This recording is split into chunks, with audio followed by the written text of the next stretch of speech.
Hello, my name is Debbie Anderson, and today I'm here to help you heal on your recovery path from narcissistic abuse with education, science, and spirituality.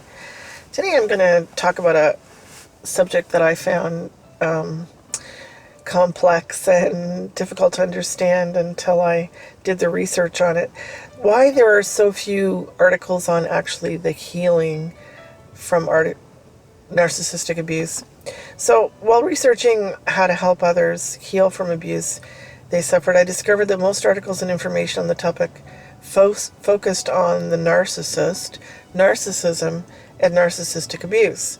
And I thought this was strange until I understood that when survivors of narcissistic abuse read articles about narcissism and narcissistic abuse, that is a form of healing. However, there are differences in the types of information that is needed to heal. What is required to elevate the healing of the core wounds over learning about the narcissist relationship is that it needs to be done with acknowledgement that there are two different but equally important types of healing. And they occur at very different stages in a relationship or post-relationship with a narcissist, and they require different methods of help for the best effectiveness.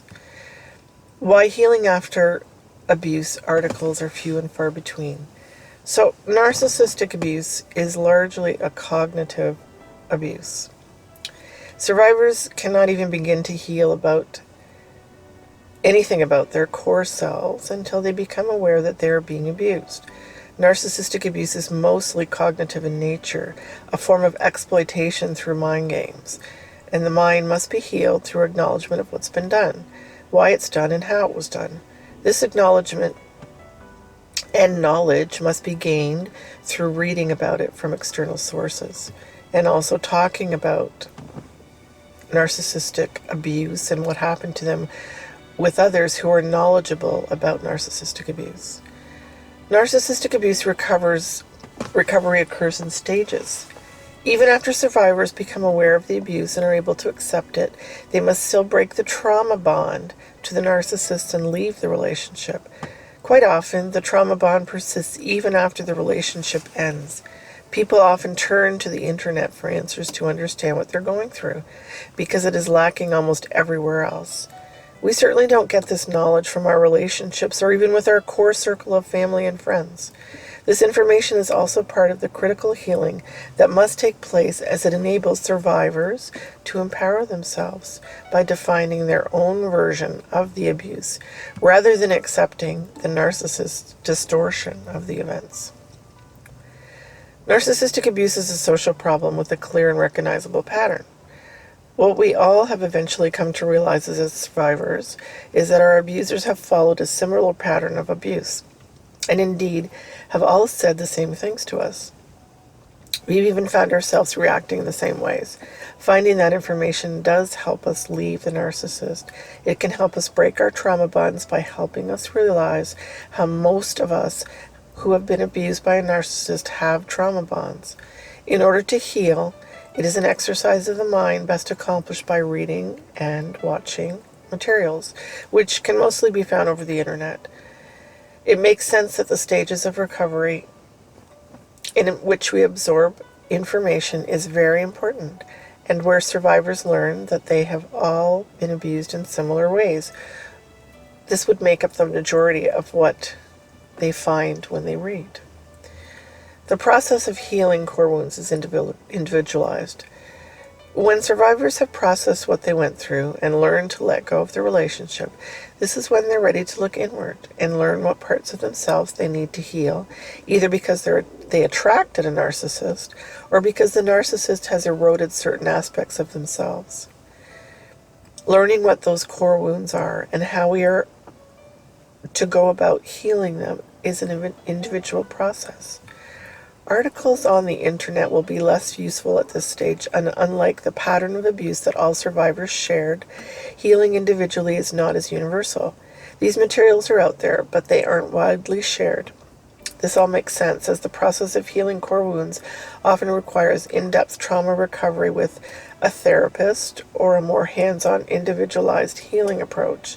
There are many paths that can be taken to recovery. Lack of awareness leads to lack of information. There is still a lack of public awareness of what narcissistic abuse is. Unfortunately, even many mental health professionals are unaware of how to recognize the symptoms or how to correctly treat someone who has been in this type of relationships.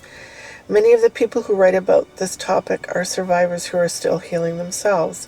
They have little to say yet on how to heal core wounds because they are still in the process of healing themselves.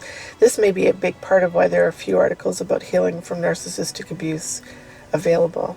Also, traditional therapies can take as many years to heal from narcissistic abuse, and even then, people do not heal permanently.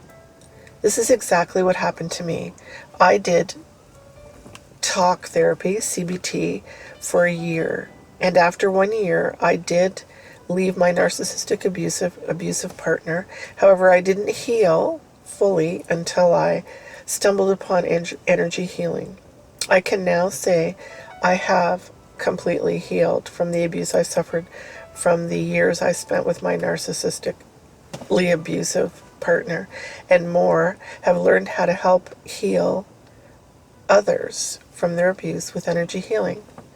I do this with one-on-one healing sessions, recording these videos to help you learn what narcissistic abuse is. And also I have websites and Instagram, Facebook accounts that also provides lots of information for you.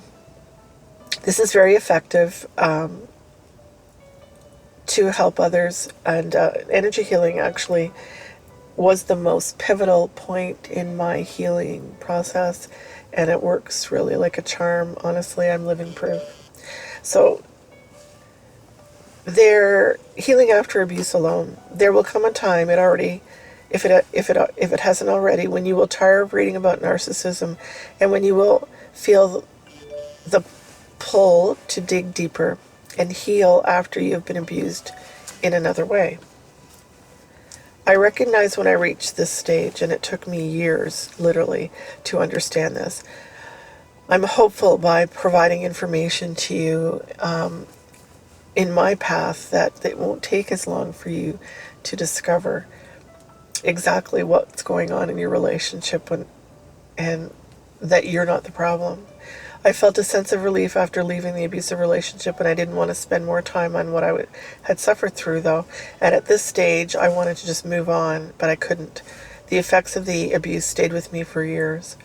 I didn't want to think about what I'd been through, and I just wanted to be free from the pain. I discovered later that the effects of the abuse remained inside me in an energetic way, trapped within me. Although you could not see the blocks that were inside me, the trauma was stuck in my being. I felt stuck in many areas of my life, and I couldn't put my finger on exactly what was wrong.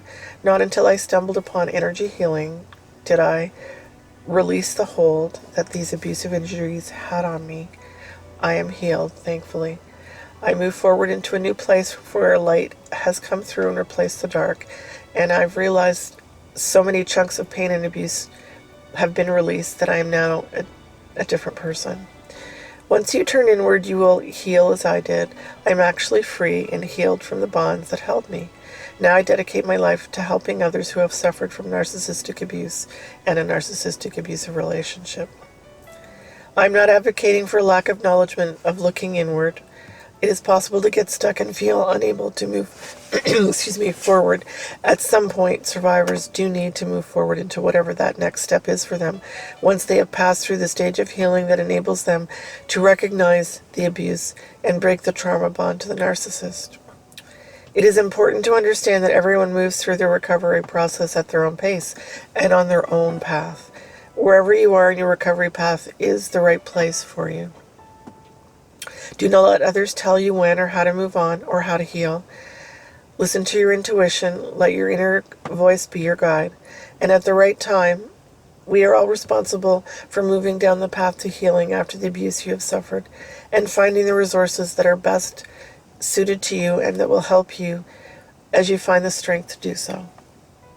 With love, and if you would like to reach out to me, please find me on my website, Debbie Anderson, DebbieAnderson.com, You can also find me on Facebook under Inner Liberation Healing, and I'm also Instagram. So take care, and I hope that you find your way and that you found this helpful.